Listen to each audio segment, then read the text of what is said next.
Imagine dois mundos separados por um mar, mas divididos por milênios de mentalidade. De um lado, o Egito, uma civilização que nasceu da areia e do sol, onde o tempo parecia não passar e a morte era apenas um upgrade para a eternidade. Do outro, a Grécia, um arquipélago de ideias fervilhantes, onde o homem parou de olhar apenas para os deuses e começou a olhar para si mesmo.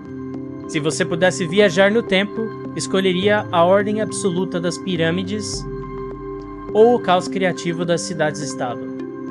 Hoje, vamos colocar frente a frente os dois pilares do mundo antigo. Enquanto o Egito era um presente do Nilo, uma linha verde cercada por deserto que forçou um povo a ser unido. Centralizado e obediente a um deus vivo, a Grécia era o oposto. Entre montanhas escarpadas e o azul profundo do Egeu, os gregos se tornaram marinheiros, comerciantes e, acima de tudo, questionadores. No Egito, você nascia para servir ao equilíbrio do universo. Na Grécia, você nascia para buscar a excelência individual. Essas duas palavras explicam porque um construiu monumentos que duram 5.000 anos, enquanto o outro construiu as bases da ciência e da política que você usa hoje.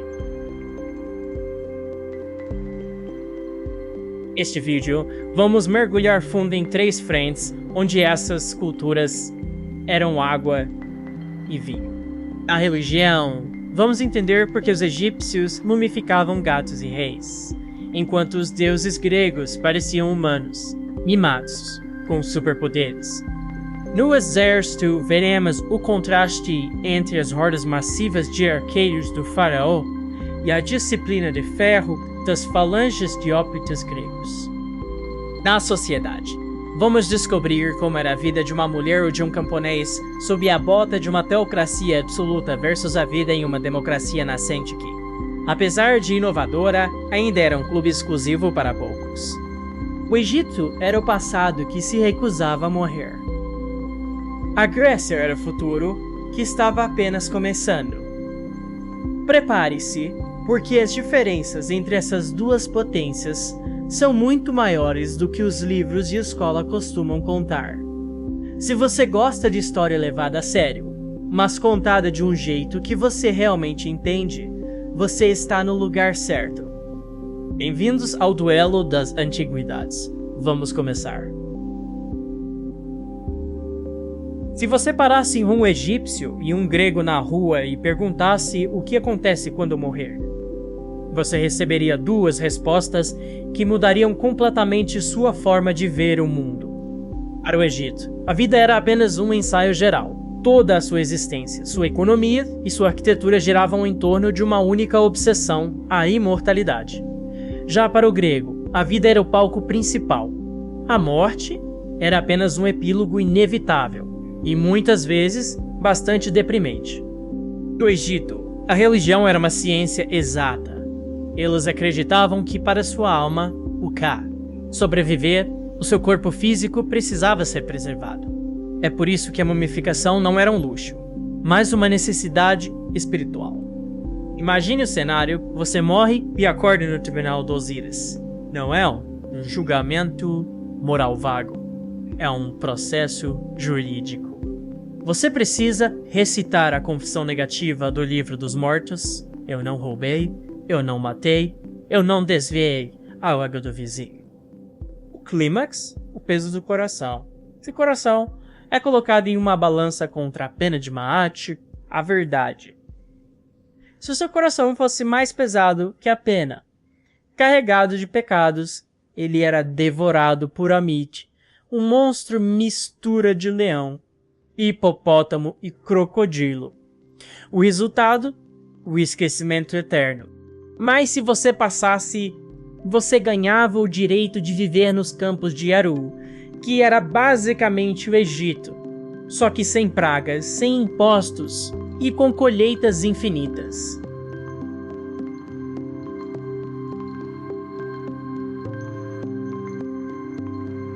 Agora, atravesse o Mediterrâneo para a Grécia. Aqui, os deuses não são juízes distantes. Eles são figuras caprichosas que vivem no Monte Olimpo, bebendo néctar e se metendo na vida dos mortais. Para os gregos, a morte não era um destino dourado.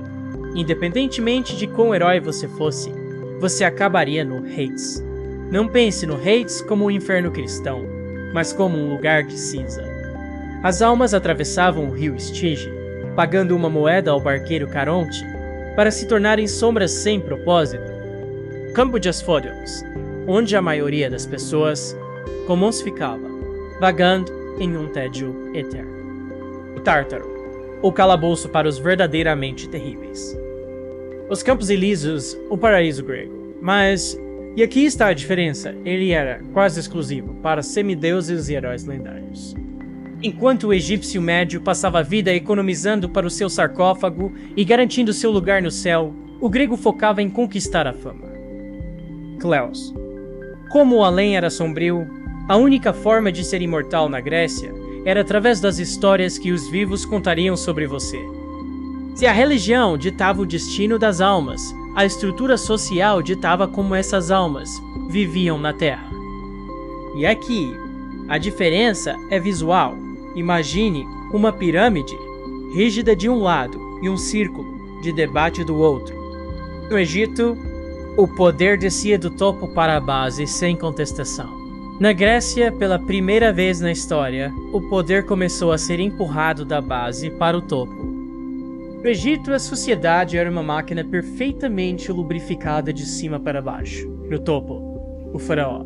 Ele não era apenas um rei por direito divino. Ele era o próprio Deus encarnado. O poder absoluto, o faraó era dono de todas as terras, de todos os templos e, tecnicamente, de todas as pessoas. Não existia o conceito de privado. A burocracia abaixo dele, os escribas e o vizir mantinham a ordem. A mobilidade social era quase nula. Se seu pai era camponês, você seria camponês. A estabilidade. Por 3.000 anos, essa estrutura raramente mudou. O egípcio via a mudança como um perigo ao equilíbrio do universo. A obediência não era opressão, era garantia de que o sol nasceria no dia seguinte.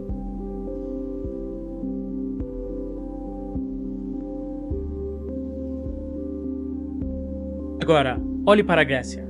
Esqueça o faraó. Aqui, o conceito central era a polis, a cidade-estado, independente. O cidadão, pela primeira vez, surge a figura do cidadão. Alguém que tinha o dever e o direito de participar do governo. Em Atenas, isso floresceu na democracia, onde decisões eram tomadas no grito e no voto na ágora. Conflito como motor. Ao contrário do Egito, a Grécia mudava o tempo todo. Eles testavam tiranias, oligarquias e democracias. O grego médio amava debater, questionar e, muitas vezes, conspirar. A exclusão. Mas cuidado para não romantizar demais. A liberdade grega era para poucos. Mulheres, estrangeiros e a vasta população de escravos não tinham voz. A democracia grega era um clube exclusivo de homens proprietários de terras que podiam se dar ao luxo de filosofar porque outros trabalhavam por eles.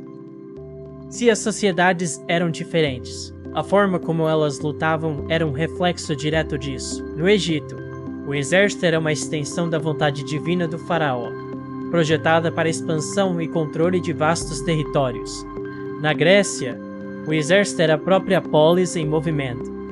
Cidadãos que deixavam suas fazendas para defender seu pedaço de terra no ombro a ombro.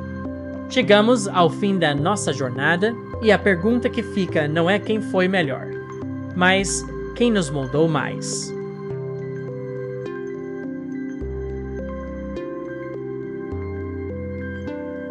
O Egito nos ensinou a sonhar com a eternidade.